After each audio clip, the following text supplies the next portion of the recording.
They thought they could buy me.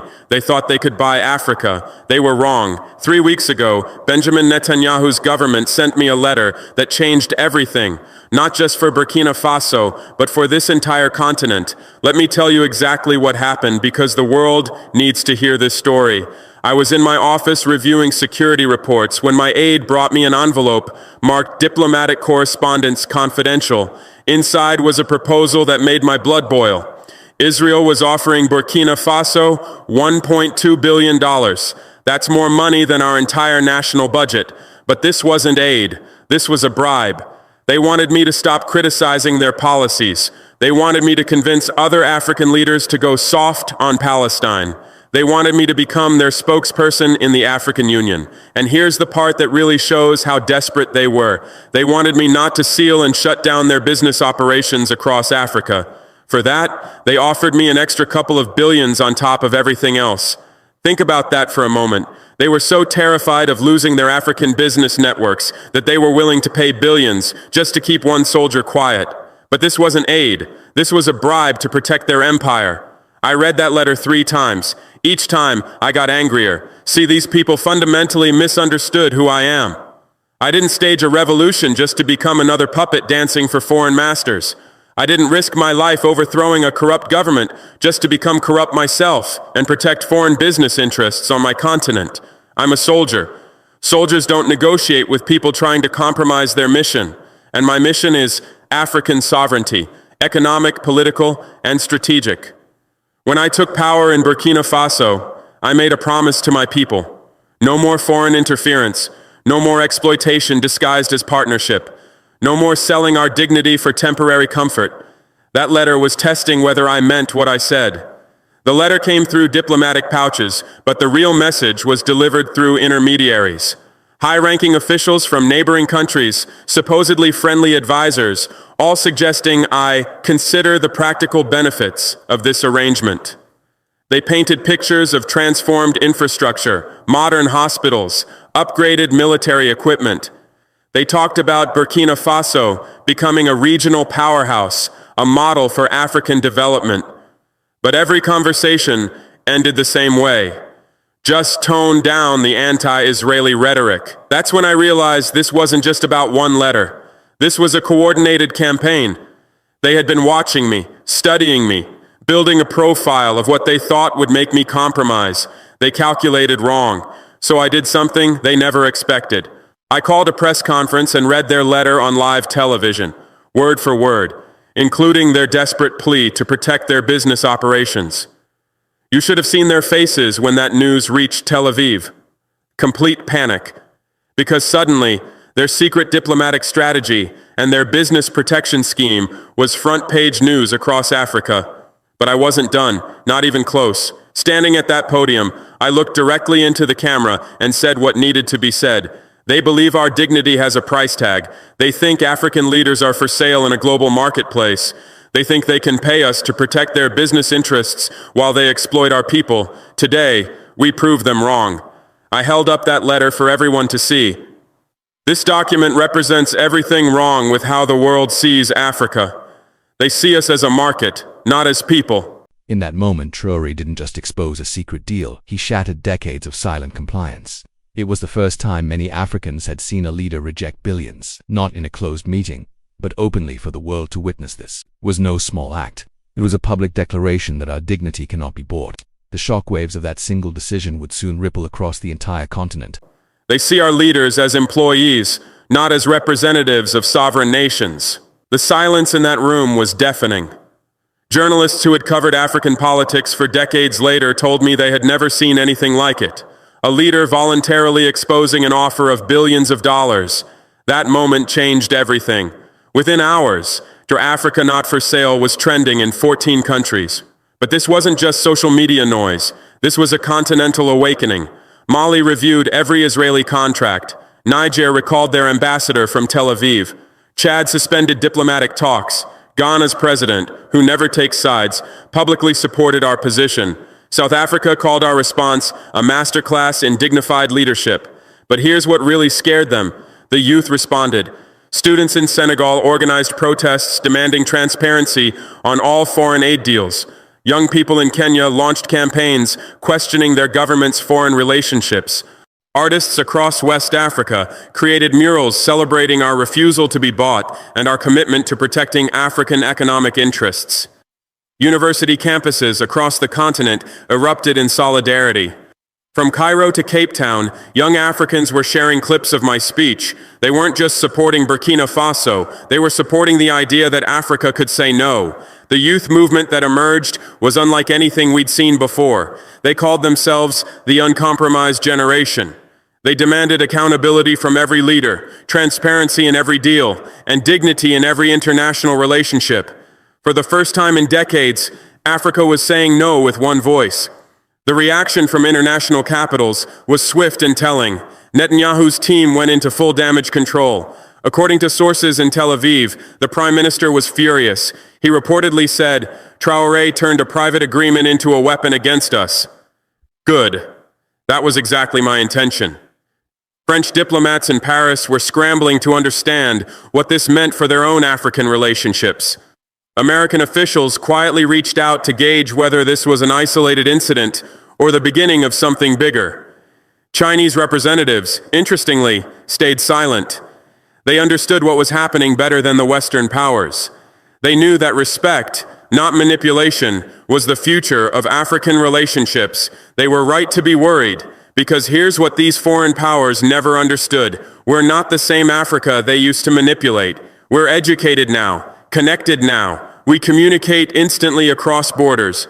When one of us stands up, all of us can see it happen in real time.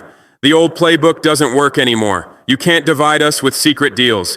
You can't buy our silence with development aid. You can't pay us to protect your business operations while you extract our wealth. You can't treat us like children who don't understand geopolitics. We understand perfectly. We just refuse to play by your rules. The immediate aftermath was chaotic. My security team went on high alert. Foreign intelligence services suddenly became very interested in Burkina Faso. Economic pressure started building. Aid delays, trade complications, banking difficulties. But something incredible happened. Other African nations started filling the gaps. Nigeria offered trade deals. Ghana provided banking alternatives. South Africa opened new diplomatic channels. We discovered something powerful. Africa helping Africa works. 3 days after exposing their letter, I addressed university students in Bobo Dioulasso. No prepared speech, no military ceremony, just truth. The auditorium was packed. Students had traveled from across West Africa to hear what I had to say. The energy was electric. I told them, for decades they told us to stay quiet, accept what's given, say thank you when we're ignored, and protect their business interests while our people suffered. But now they come to us because they fear what happens when Africa wakes up. I could see it in their eyes. Recognition, hope, determination. Then I asked them a simple question. Should we go back to silence, or do we speak louder? The answer was deafening. 5,000 students erupted in celebration. That sound? That was the sound of a generation refusing to be silenced or bought. But the students wanted more than just words. They wanted action. What's next? They shouted. How do we build on this? So I told them, we audit every foreign contract. We demand transparency in every deal. We build our own economic networks. We trade with each other first, the world second. We stop exporting raw materials and start building factories. We stop being suppliers and become manufacturers. The crowd went wild because finally, someone was talking about practical steps, not just inspirational speeches. I continued. We create African development banks. We launch African satellite networks. We build African universities that rival any in the world. We develop African pharmaceutical companies. We establish African technology hubs. Each point brought louder applause. These young people understood that real independence meant economic independence. Since then, everything has changed. Every backroom deal now risks exposure. Every shady offer could be televised tomorrow. Every attempt to divide Africa just unifies us faster than they expected. Every business arrangement that exploits Africa now faces scrutiny. My own cabinet initially had concerns. What if they retaliate? Some asked. What if they cut off existing aid? I told them what I'll tell you now. Any aid that comes with strings attached isn't aid, it's control. Any partnership that requires our silence isn't partnership, it's subjugation. Within a week of my speech, 5 other African leaders called me directly, not through diplomatic channels, personal calls. How do we do? What we were witnessing was more than just political defiance, it was a generational shift. These young Africans were not content with slogans, they demanded audits, transparency and self-reliance. And for perhaps the first time in modern history, leaders began to follow the people's lead. It wasn't just Burkina Faso's fight anymore, it had become Africa's fight, and the message was clear. The age of being bought was over. Do what you did, they asked. The answer is simple. You stop being afraid, but fear runs deep. Generations of African leaders were taught to be grateful for foreign attention, to accept whatever terms were offered, to never demand equality. Breaking that psychological colonization is harder than breaking physical chains. Western media tried to spin this as Traoré escalates tensions or Burkina Faso risks isolation. But they missed the point entirely. We're not isolated, we're connected to our people, our values, our future, and that connection is our strength. The business community initially panicked. Stock prices of companies with major African operations dropped. Mining companies, agricultural exporters, tech firms, they all started reassessing their African strategies. But here's what they discovered. We're not anti-business, we're anti-exploitation. Companies that pay fair wages, respect environmental standards, and contribute to local development are welcome. Companies that extract wealth while leaving poverty behind need to change or leave. The smart companies adapted quickly. They renegotiated contracts, improved working conditions, invested in local communities. They realized that partnership was more profitable than exploitation in the long run. Israel thought they were dealing with just another African leader hungry for foreign investment and willing to protect foreign business interests. Instead, they awakened a continent tired of being treated like a marketplace and a protection racket. The ripple effects continue expanding. Regional organizations are reviewing their foreign partnership agreements. Trade unions are demanding better terms for African workers in foreign companies. Civil society groups are publishing transparency reports on foreign aid flows. African stock markets initially wobbled, but then stabilized as investors realized that transparency actually reduced risk. Corruption and secret deals create instability. Open, fair agreements create predictable business environments.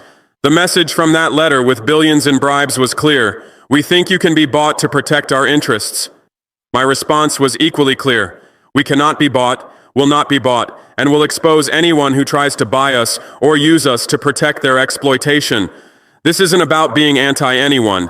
This is about being pro-Africa, pro-dignity, pro-sovereignty, pro-economic independence. When foreign powers approach us now, they know the rules have changed. Treat us as equals, or deal with the consequences. Respect our independence, or watch us choose our own path. Do honest business, or find another continent to exploit. Because here's the truth, they're just beginning to understand. Africa is not for sale. Our resources are not for plunder. Our leaders are not for purchase. Never was, never will be. And any leader who tries to sell us out will answer to the people of this continent. The transformation isn't just political, it's generational.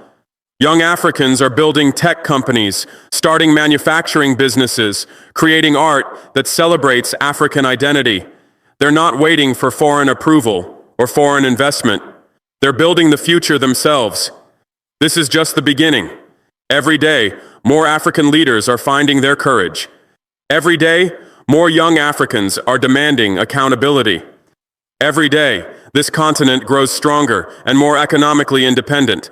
They wanted to buy one president to protect their empire. Instead, they awakened 1.4 billion Africans to take control of their own destiny. That was their mistake, and our victory. The revolution continues, not with guns, but with dignity, not with violence, but with truth, not with foreign approval, but with African unity, not with protecting foreign business, but with building African prosperity. This is Ibrahim Traoré, and this is our time. Africa is rising, and we're just getting started.